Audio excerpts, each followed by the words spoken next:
Les pays du monde entier sont confrontés à un défi persistant. Malgré des lois et des réglementations strictes, ces articles parviennent à franchir les frontières de manière ingénieuse. Les contrebandiers, faisant preuve d'ingéniosité et de ressources, développent des méthodes innovantes pour échapper aux autorités. Le risque d'être arrêté est élevé, mais de nombreux contrebandiers parviennent à échapper à la justice, du moins pendant un certain temps. Alors que les forces de l'ordre les traquent sans relâche, ils continuent d'inventer de nouvelles astuces. Explorons tout. Du contrebandier qui a fourré des poulets de drogue aux méthodes sournoises de transport de l'ivoire parmi les plus intelligents contrebandiers de l'histoire. Numéro 15. Poulet rôti farci de drogue, une contrebande à saveur culinaire.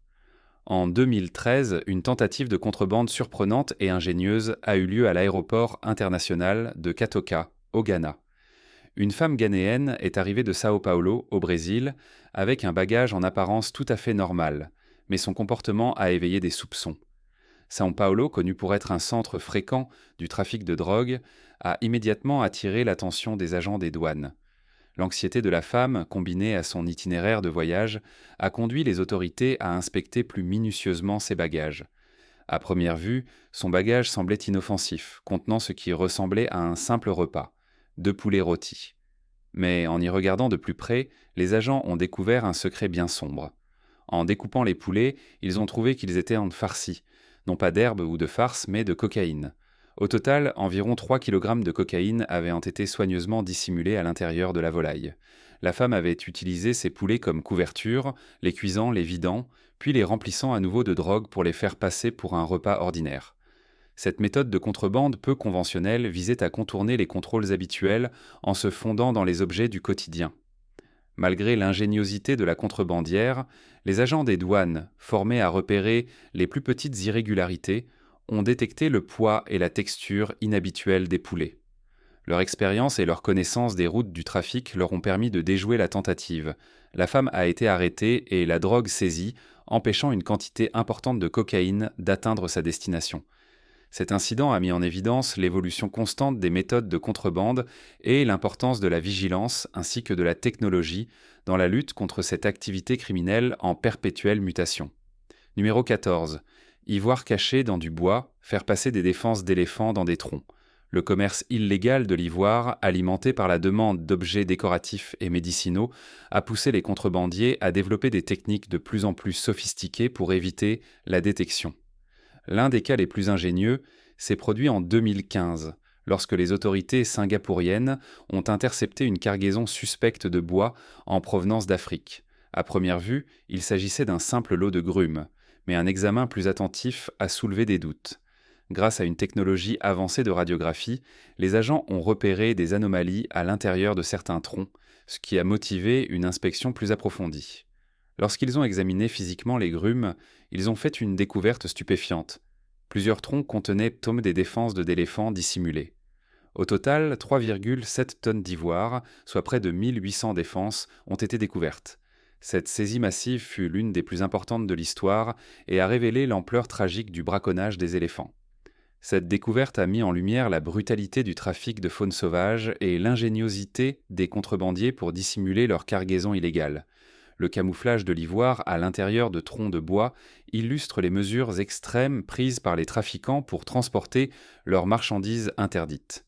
Cette tentative de contrebande, déguisée en expédition légitime, a été déjouée grâce à la technologie et à la vigilance des autorités.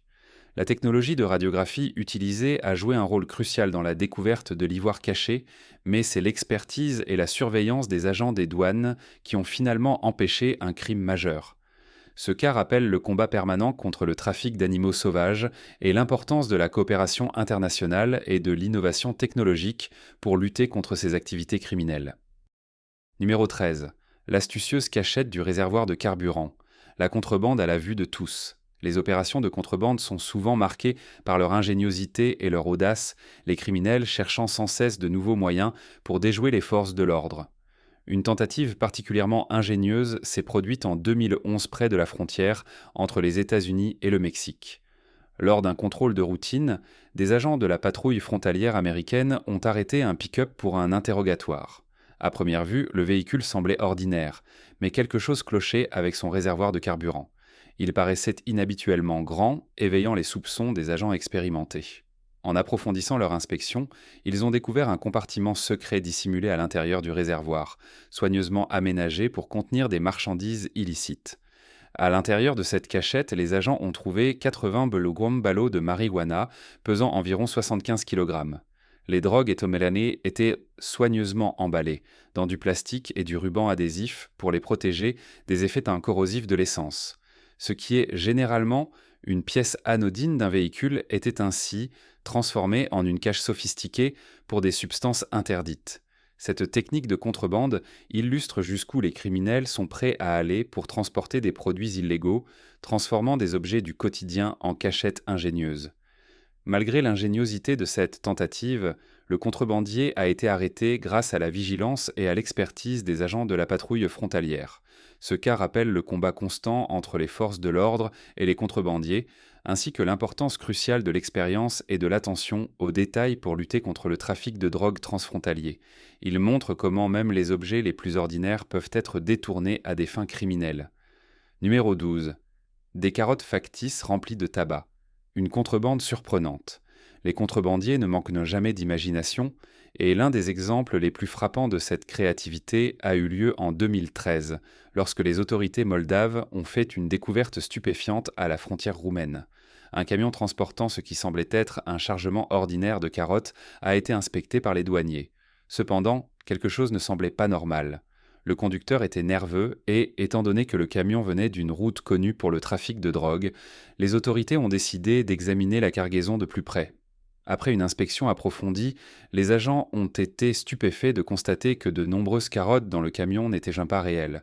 Elles étaient en fait de fausses répliques minutieusement fabriquées en cire de paraffine teintée en orange. Ces fausses carottes étaient en creuse et remplies de mines de tabac coupé. Les contrebandiers avaient mis au point une ruse élaborée, mélangeant des milliers de ces fausses carottes à de vraies pour éviter d'être repérés. Au total, le camion transportait des centaines de kilogrammes de tabac dissimulés dans ces légumes factices. À première vue, cette méthode de contrebande semblait presque trop simple pour fonctionner, mais l'ingéniosité des trafiquants était indéniable. Ils s'étaient appuyés sur l'aspect banal des carottes pour camoufler leur cargaison illicite. Ce cas met en lumière les efforts considérables déployés par les criminels pour faire passer des marchandises interdites, mais aussi l'importance de la vigilance et de l'attention aux détails des douaniers, qui sont souvent la première ligne de défense contre ce type de stratagème. Malgré les avancées technologiques, c'est bien l'intuition humaine et les inspections minutieuses qui font la différence. Numéro 11. La contrebande impie, l'héroïne cachée à l'intérieur d'un crucifix. Dans le monde complexe de la contrebande, certains criminels choisissent donc de dissimuler leurs marchandises illicites dans des endroits inattendus, utilisant des objets de signification culturelle ou religieuse pour camoufler leur trafic. Une tentative audacieuse de ce type a eu lieu en 2016 à l'aéroport international de Baltimore-Washington.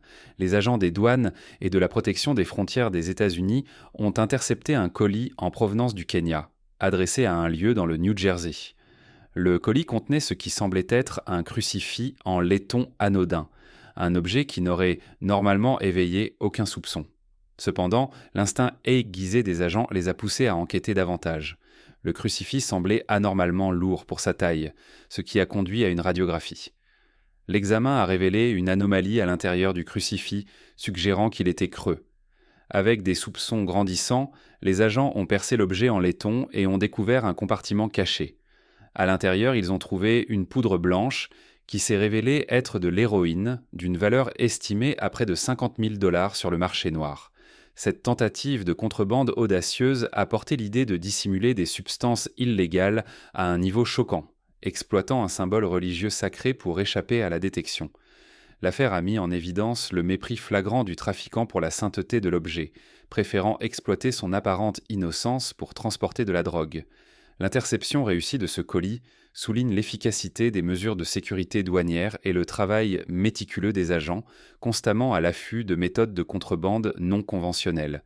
Malgré l'utilisation choquante d'un crucifix, les forces de l'ordre ont réussi à empêcher l'héroïne d'atteindre sa destination, envoyant un message clair sur les moyens extrêmes que les contrebandiers sont prêts à utiliser et sur l'importance d'une vigilance constante en matière de sécurité. Numéro 10. L'affaire des diamants de contrebande cachés dans des téléphones mobiles. Les contrebandiers ont longtemps utilisé des méthodes ingénieuses pour transporter des marchandises précieuses et illégales. L'un des exemples les plus astucieux s'est produit en 2019 à l'aéroport international Indira Gandhi de Delhi en Inde. Les agents des douanes ont interpellé deux hommes arrivant de Hong Kong, sans soupçon particuliers au départ. Les hommes n'avaient en déclaré aucun objet suspect, et leurs bagages semblaient ordinaires. Cependant, leur comportement suspect a incité les agents à examiner leurs sacs de plus près, menant à une découverte stupéfiante. Cachés à l'intérieur de plusieurs téléphones portables haut de gamme, les agents ont trouvé des cristaux de diamants dissimulés sous les panneaux arrière des appareils. Ces diamants, totalisant environ 500 carats, étaient de haute qualité et avaient été soigneusement dissimulés pour échapper au contrôle douanier. Ce qui semblait être un simple cas de fraude douanière s'est rapidement transformé en une importante saisie de contrebande avec la découverte des diamants. Cette opération a démontré le degré de sophistication des contrebandiers modernes, qui déploient des efforts considérables pour dissimuler leurs marchandises dans des objets du quotidien. En utilisant des téléphones portables comme couverture, les trafiquants espéraient en contourner la détection tout en transportant ces précieuses pierres. Grâce à leur instinct aiguisé et à une inspection minutieuse, les agents des douanes ont réussi à déjouer cette tentative ingénieuse, empêchant les diamants d'entrer sur le marché noir. Cette affaire rappelle l'éternel combat entre les trafiquants et les forces de l'ordre dans le commerce mondial des biens illicites. Numéro 9. Le complot des pigeons, contrebandiers colombiens, utilisation des pigeons voyageurs dans le trafic mondial de marchandises illicites. En 2011, les autorités colombiennes ont découvert une opération de contrebande de drogue ingénieuse qui a pris une tournure nostalgique avec l'utilisation de pigeons voyageurs. Cette méthode unique de trafic de drogue, qui n'avait pas été vue depuis des siècles, a réintroduit une ancienne forme de communication. Les contrebandiers impliqués avaient élevé des pigeons spécifiquement pour cette opération, les entraînant à faire des allers-retours entre deux emplacements. Ces oiseaux étaient équipés de petits paquets de cocaïne et de marijuana solidement attachés à leur corps. Le plan était ambitieux, mais pas infaillible. Un pigeon alourdi par une cargaison de 45 grammes de drogue a été intercepté après avoir échoué à atteindre sa destination, atterrissant près d'un poste de police dans la ville de Bucaramanga. Cet échec a exposé l'opération, mais l'idée d'utiliser des pigeons présentait des avantages indéniables. Ces oiseaux pouvaient éviter les barrages routiers, les contrôles de sécurité et la circulation, volant directement à destination sans les obstacles habituels rencontrés par les véhicules. De plus, les pigeons ne laissaient pratiquement aucune trace de leur trajet, rendant difficile la localisation de l'origine ou de la destination de la marchandise illicite. Cette affaire illustre les efforts considérables déployés par les trafiquants pour acheminer des marchandises illégales à travers les frontières. Dans ce cas, ils ont exploité une ressource naturelle de manière astucieuse et inattendue. Bien que cette tentative ait été déjouée, elle met en évidence la lutte constante entre les contrebandiers et les forces de l'ordre, qui doivent sans cesse s'adapter et anticiper des méthodes de plus en plus créatives et audacieuses. C'est un rappel que les trafiquants cherchent toujours à contourner le système, mais que les autorités redoublent d'efforts pour les arrêter. Numéro 8. Le fruit défendu, cocaïne cachée dans des fruits frais. En 2014, la police espagnole de Madrid a découvert un stratagème innovant de contrebande de drogue impliquant des fruits frais, en particulier des ananas. Cette tentative de trafic inhabituel consistait à vider des ananas importés du Costa Rica, pour en faire un moyen discret de transporter de la cocaïne. Ce qui semblait être une simple cargaison de fruits s'est révélé être une méthode sophistiquée pour dissimuler des substances illicites. Les ananas étaient soigneusement remplis de cylindres de cocaïne compressés, puis refermés et recouverts de cire afin de paraître intacts et naturels. L'ingéniosité de cette méthode résidait dans la capacité à camoufler la drogue au sein d'une marchandise couramment exportée. Encore plus impressionnante était la technique du rip-on, rip-off, utilisée par les contrebandiers. La cargaison contenait un mélange de fruits ordinaires et d'ananas bourrés de drogue, permettant d'en faire intercepter certains tout en laissant passer d'autres inaperçus. Malgré l'astuce des trafiquants, les forces de l'ordre étaient prêtes à relever le défi. Grâce à une formation experte, l'utilisation de chiens détecteurs et des méthodes d'inspection rigoureuses, les autorités ont découvert plus de 200 kg de cocaïne dissimulée dans ces ananas en apparence ordinaire. Cette affaire souligne l'importance de la coopération internationale et la nécessité d'innover constamment dans la détection de la contrebande. Des partenariats mondiaux, notamment entre les autorités espagnoles, portugaises et sud-américaines, ont joué un rôle clé dans la mise au jour de ces tentatives sophistiquées de trafic et leur démantèlement. Un sujet spectaculaire. Dans une découverte stupéfiante, les autorités ont mis au jour l'une des opérations de contrebande les plus ingénieuses jamais révélées. Le cerveau derrière cette organisation, connu uniquement sous le nom de Le Fantôme, a orchestré un stratagème audacieux consistant à creuser d'immenses arbres pour y dissimuler des marchandises de contrebande. Dispersés à travers des forêts isolées, ces arbres renfermaient dans fait des paquets soigneusement empilés de biens illégaux, enveloppés dans du plastique vert. Chaque arbre contenait plus de 50 kg d'articles de grande valeur, parfaitement dissimulés, même aux recherches les plus minutieuses. Il a fallu plusieurs mois aux enquêteurs pour remonter la piste jusqu'à un réseau criminel qui échappait aux autorités depuis des années. La capacité des contrebandiers à intégrer leur opération dans le paysage naturel la rendait quasiment indétectable. Comment ce génie criminel a-t-il réussi à échapper à la capture aussi longtemps? Cette méthode pourrait-elle inspirer d'autres criminels à imaginer des cachettes encore plus créatives? Faites-nous part de votre avis dans les commentaires avec le hashtag #Aquagit sujet spectaculaire. Numéro 7. Drogue dissimulée dans des implants mammaires, une contrebande à la précision chirurgicale. Les trafiquants de drogue ne cessent d'innover dans leurs méthodes et certains vont jusqu'à des extrêmes incroyables pour éviter d'être détectés. Dans un cas choquant, une femme a tenté de faire passer de la drogue en utilisant ses implants mammaires comme cachette. Arrivée à un aéroport en Espagne, elle semblait au premier abord être une passagère ordinaire. Cependant, ses réponses de suspecte lors de l'interrogatoire ont éveillé les soupçons des autorités qui ont décidé d'approfondir les investigations. L'hypothèse initiale était qu'elle cachait quelque chose dans ses bagages ou sur elle, mais la vérité était bien plus audacieuse. Après un examen plus minutieux, les autorités ont remarqué des incisions récentes sous ses vêtements, dissimulées par des bandages. La femme a affirmé qu'il s'agissait des suites d'une opération de chirurgie mammaire, mais son récit semblait peu convaincant. Conduite à l'hôpital pour un examen approfondi, les médecins ont découvert la vérité stupéfiante. À l'intérieur de ces implants mammaires, des sacs de drogue pesant au total environ 1,4 kg, 3 livres, ont été retrouvés avec une valeur marchande estimée à 35 000 $ par livre. Cette méthode de dissimulation a choqué non seulement par son audace, mais aussi par l'utilisation d'une intervention médicale à des fins de trafic. L'utilisation d'une procédure médicale légitime pour cacher de la drogue illustre jusqu'où les contrebandiers sont prêts à aller. Cela met également en lumière les défis auxquels sont confrontés les services de sécurité des aéroports pour détecter de telles méthodes de dissimulation. À mesure que les techniques de contrebande deviennent de plus en plus inventives, les autorités doivent rester vigilantes et s'adapter pour contrer ces stratagèmes créatifs et dangereux. Numéro 6. Compartiment secret dans les chaussures, l'héritage des shoe bombers. En 2001, une tentative de contrebande a non seulement fait la une des journaux, mais a également modifié les protocoles de sécurité à l'échelle mondiale. Richard Reid, un Britannique membre d'Al-Qaïda, a tenté de faire exploser des explosifs dissimulés dans ses chaussures à bord d'un vol American Airlines, reliant Paris à Miami. Reid avait creusé l'intérieur de ses chaussures pour y placer des explosifs plastiques. Une fois en vol, il a essayé d'allumer les explosifs à l'aide d'une allumette, mais son plan a échoué lorsqu'une odeur suspecte et de la fumée ont alerté les passagers et l'équipage. Grâce à leur vigilance et leur intervention rapide, Reid a été neutralisé avant de pouvoir mener à bien son attaque. Bien que l'attentat ait été déjoué, il a entraîné des changements immédiats dans la sécurité aéroportuaire à travers le monde. La menace représentée par des explosifs dissimulés dans des chaussures a conduit à l'introduction de contrôles systématiques des chaussures au point de sécurité, une pratique encore en vigueur aujourd'hui. Bien que l'attentat ait échoué, il a révélé un nouveau type de contrebande, allant bien au-delà du simple trafic de drogue ou de marchandises illicites. La tentative de Reid d'utiliser des chaussures pour un attentat terroriste a rappelé les risques posés par les contrebandiers aux intentions malveillantes. Cet événement a souligné la nécessité d'une vigilance accrue et d'une amélioration des mesures de sécurité dans les aéroports du monde entier.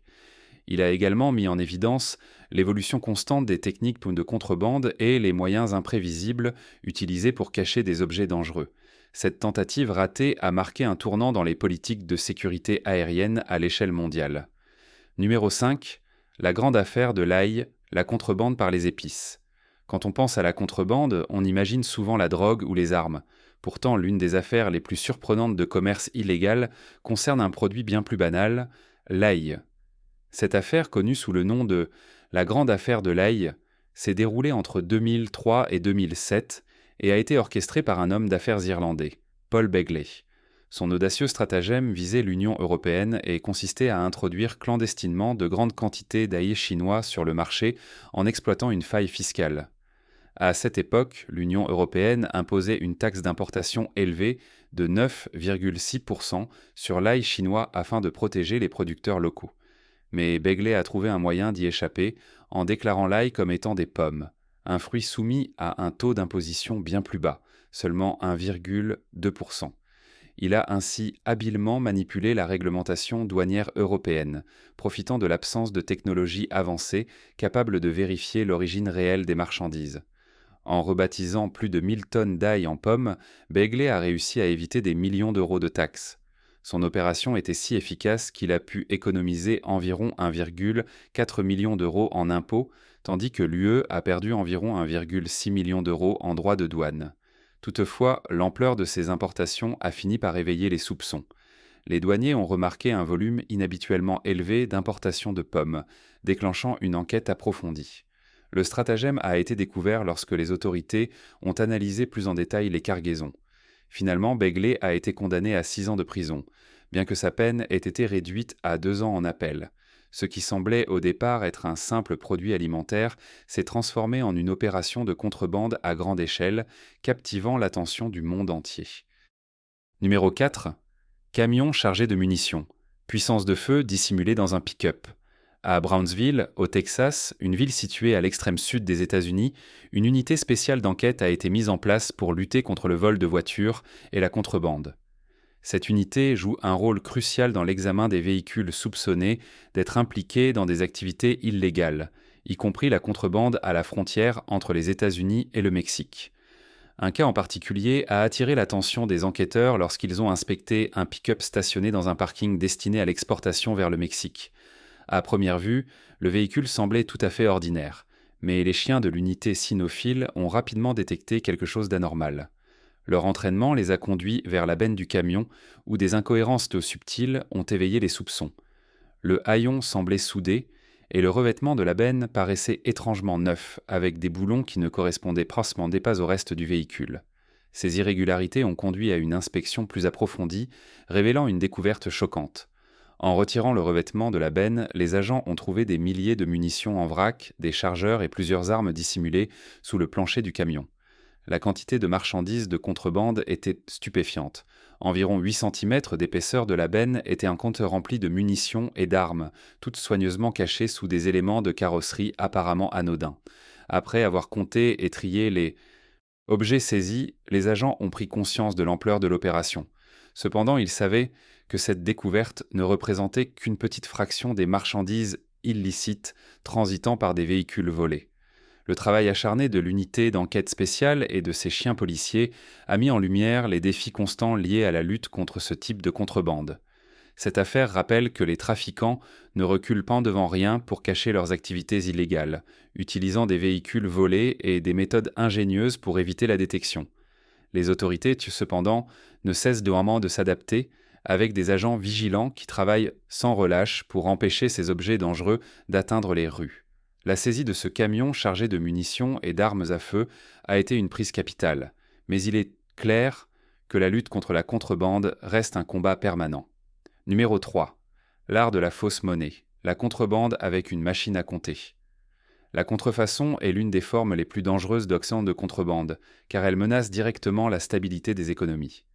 L'une des opérations les plus sophistiquées de l'histoire de la fausse monnaie s'est déroulée en Colombie en 2005 sous le nom de code Opération Sunset. Ce complot audacieux impliquait la production d'environ 41 millions de dollars en faux billets américains dans une imprimerie clandestine située à Bogota. Les faussaires ont mis en place des techniques extrêmement avancées pour imiter le design et les caractéristiques de sécurité des vrais billets.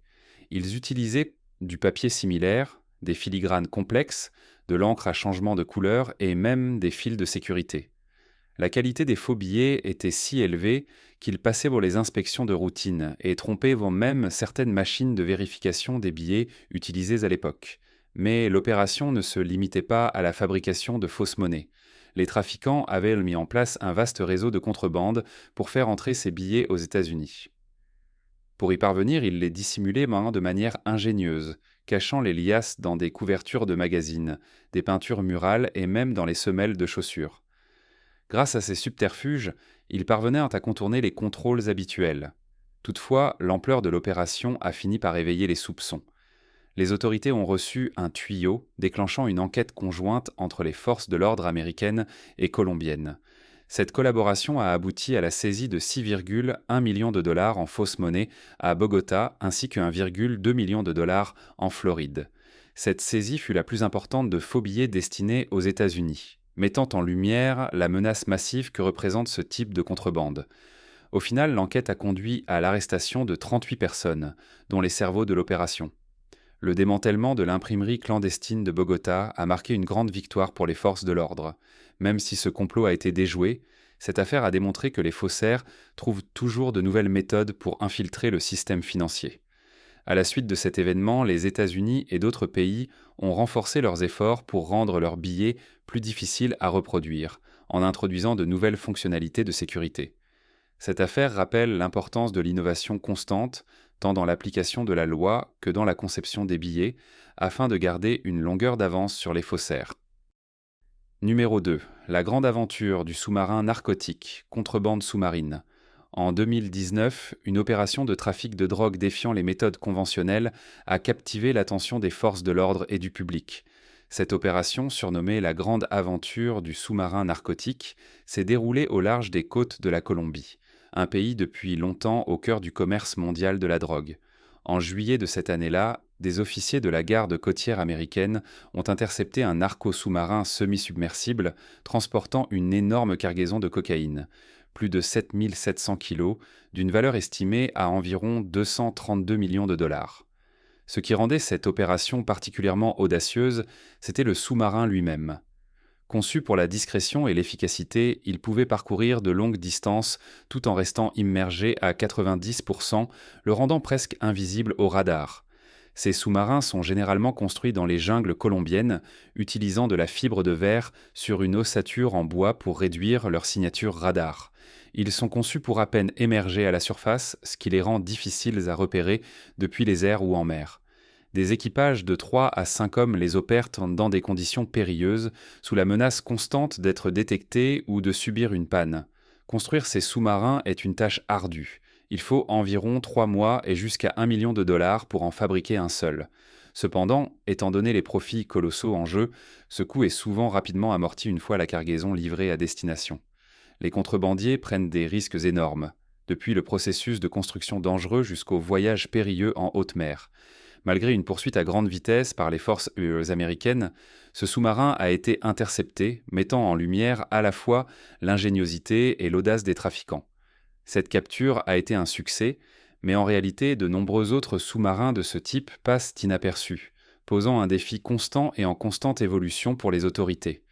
Cette affaire illustre les efforts considérables déployés par les trafiquants pour échapper aux forces de l'ordre, utilisant des méthodes complexes et sophistiquées. Bien que plusieurs narcos sous-marins aient été interceptés, le nombre réel de ces engins opérant dans les eaux internationales reste inconnu. Le jeu du chat et de la souris entre les contrebandiers et les autorités continue, mettant en avant l'ingéniosité humaine dans l'ombre du trafic de drogue. Numéro 1. De l'or caché dans du savon, une contrebande moussante. La contrebande repose souvent sur des méthodes ingénieuses. Mais l'un des exemples les plus créatifs a eu lieu à l'aéroport international de Mangalore, en Inde.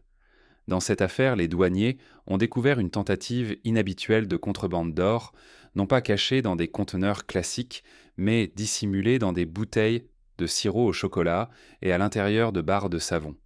Cette opération impliquait des individus tentant de faire passer en douce des granulés d'or d'une valeur d'environ 325 dollars en les dissimulant dans des objets du quotidien.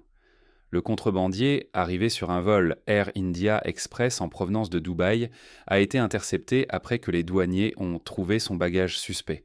Mais la véritable surprise est survenue lors d'un deuxième incident à l'aéroport international de Tiruchirapalli, dans l'état du Tamil Nadu.